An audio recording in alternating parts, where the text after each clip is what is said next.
पाकिस्तान के लिए ये एक बड़ी हार है। जिस तरीके से इंटरनेशनल कोर्ट ऑफ जस्टिस में उसे मुंह की खानी पड़ी है।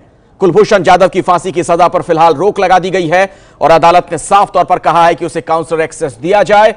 ऐसे में पाकिस्तान के लिए यह करारा तमाचा है अंतर्राष्ट्रीय स्तर पर। तो पाकिस्तानी विदेश मंत्रालय की एक प्रेस कॉन्फ्रेंस का आयोजन होने वाला है और आईसीजे का फैसला मंजूर नहीं, यह पाकिस्तान की तरफ से कहा गया है। आपको बता दें कि इंटरनेशनल कोर्ट ऑफ जस्टिस में वियना संधि का हवाला दिया गया और यह कहा गया कि पाकिस्तान ने जो काउंसलर एक्सेस नहीं दिया भारत को, वो गलत है। Pakistan has entered a revised declaration under Article 36(2) of the Statute of ICJ on 29th March 2017. This is a much stronger declaration than the earlier one, which was entered in 1960. Now, this declaration Pakistan submitted after exhaustive discussions among after inter-agency consultations within the government.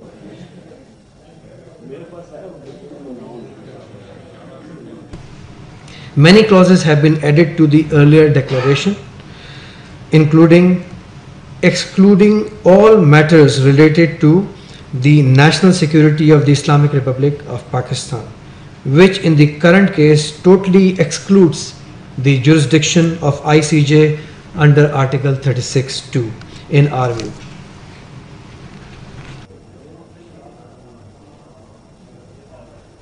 तो press conference का जो आयोजन किया गया है पाकिस्तानी विदेश मंत्रालय की तरफ से, वो हम आपको सुनवा रहे थे। पाकिस्तान की तरफ से अब थोथी दलीलें दी जा रही हैं और यह कहा जा रहा है कि दरअसल यह पूरा मामला अंतर्राष्ट्रीय कोर्ट से बाहर का है, यानी आईसीजे का जो फैसला है उसको लेकर सवाल खड़े किए जा रहे हैं और कहा यह जा रहा है कि इंटरनेशनल कोर्ट ऑफ जस्टिस ने जो फैसला सुनाया है उसके दायरे में पाकिस्तान नहीं आता है। इंटरनेशनल कोर्ट का फैसला मंजूर नहीं, यह कहना पाकिस्तान का।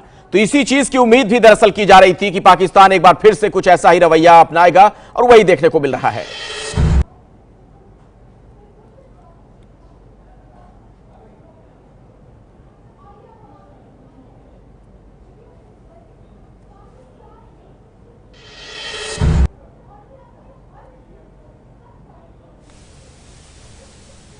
Pakistan has entered a revised declaration under Article 36(2) of the Statute of ICJ on 29th March 2017. This is a much stronger declaration than the earlier one, which was entered in 1960. Now, this declaration Pakistan submitted after exhaustive discussions among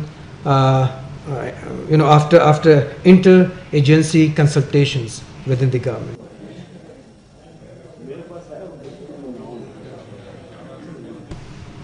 Many clauses have been added to the earlier declaration, including excluding all matters related to the national security of the Islamic Republic of Pakistan, which in the current case totally excludes the jurisdiction of ICJ under Article 36(2) in our view.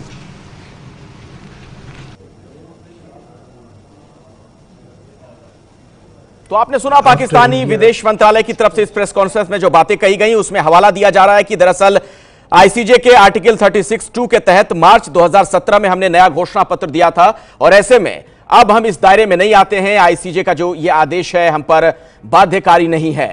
International court के फैसले पर पाकिस्तान का यह बयान, और बिल्कुल इसी तरह की उम्मीद भी की जा रही थी, चूंकि पाकिस्तान का जो नापाक चेहरा है कई बार हम लोग देख चुके हैं और एक बार फिर से कुछ वैसी ही परिस्थिति नजर आ रही है। हमारे साथ आशीष कुमार सिंह इस वक्त जुड़ गए इसी खबर पर और ज्यादा जानकारी के साथ। आशीष, अब जो बातें पाकिस्तान की तरफ से कही जा रही हैं, जो विदेश मंत्रालय की तरफ से प्रेस कॉन्फ्रेंस का आयोजन किया गया, उसका क्या मतलब निकाला जाए? देखिए, ये कोई हेल्दी रिएक्शन तो नहीं है पाकिस्तान की तरफ से। पाकिस्तान इशारा कर रहा है कि इंटरनेशनल कोर्ट ऑफ जस्टिस का जो फिलहाल जो जजमेंट आया है कुलभूषण जाधव के मामले को लेकर के, उसको पाकिस्तान का ही कहना है कि उसकी जो इंटरनल प्रक्रिया है कोर्ट प्रोसीडिंग कुलभूषण जाधव के मामले में, वो प्रक्रिया वैसे ही आगे बढ़ती रहेगी। हालांकि पाकिस्तान फॉरेन मिनिस्ट्री के स्पोक्स पर्सन ने यह भी साथ में कहा है कि आईसीजे के सामने, इंटरनेशनल कोर्ट ऑफ जस्टिस के सामने कुलभूषण जाधव के खिलाफ जो मामले उन्होंने बनाए हैं वो पुख्ता तौर पर रखे जाएंगे। लेकिन संकेत यही पाकिस्तान की तरफ से मिल रहे हैं अखिलेश, कि इंटरनेशनल कोर्ट ऑफ जस्टिस के फैसले को फिलहाल स्वीकार नहीं कर रहा है पाकिस्तान। और जो हमें खबरें मिल रही है पाकिस्तान की तरफ से कहा जा रहा है कि ये फैसला अनएक्सेप्टेबल है पाकिस्तान के लिए। लेकिन मैं आपको साथ में बता दूं कि ये जरूर पाकिस्तान ने चिन्हित किया है कि इंटरनेशनल कोर्ट ऑफ जस्टिस के सामने कुलभूषण जाधव के खिलाफ फुल प्रूफ एविडेंस, जो उनका दावा है कुलभूषण जाधव को लेकर के, वो सामने रखा जाएगा। इसलिए मैंने अखिलेश, मुझे लगता है कि कोई बहुत सकारात्मक या बहुत वेलकमिंग रिस्पांस पाकिस्तान की तरफ से ना, जो कि एक्सपेक्टेड भी है अखिलेश, क्योंकि इतनी बड़ी हार हुई है इंटरनेशनल कोर्ट ऑफ जस्टिस में, भारत को इतनी बड़ी जीत मिली है, भले ही इंटरिम रिलीफ है कुलभूषण जाधव के एग्जीक्यूशन को लेकर के, लेकिन किरकिरी पाकिस्तान की इतनी बड़ी हुई है। मुझे लगता है अपने डोमेस्टिक ऑडियंस को दिखाने के लिए इस तरह का बयान पाकिस्तान दे रहा है, लेकिन बतौर यूएन मेंबर और इंटरनेशनल कोर्ट ऑफ जस्टिस के स्टैट्यूट्स का पालन करने वाला देश पाकिस्तान को इन सभी बातों को मानना ही होगा। शुक्रिया आशीष कुमार सिंह इस जानकारी के लिए आपका। तो पाकिस्तान का जो एक रवैया है वो सवालों के घेरे में, और बार बार कुछ ऐसी ही हरकत करता है पाकिस्तान। जब उसे अंतर्राष्ट्रीय कोर्ट में भी मुंह की खानी पड़ी, तो अब एक नया रुख देखने को मिल रहा है पाकिस्तान का। ये है एबीपी न्यूज, आपको रखे आगे।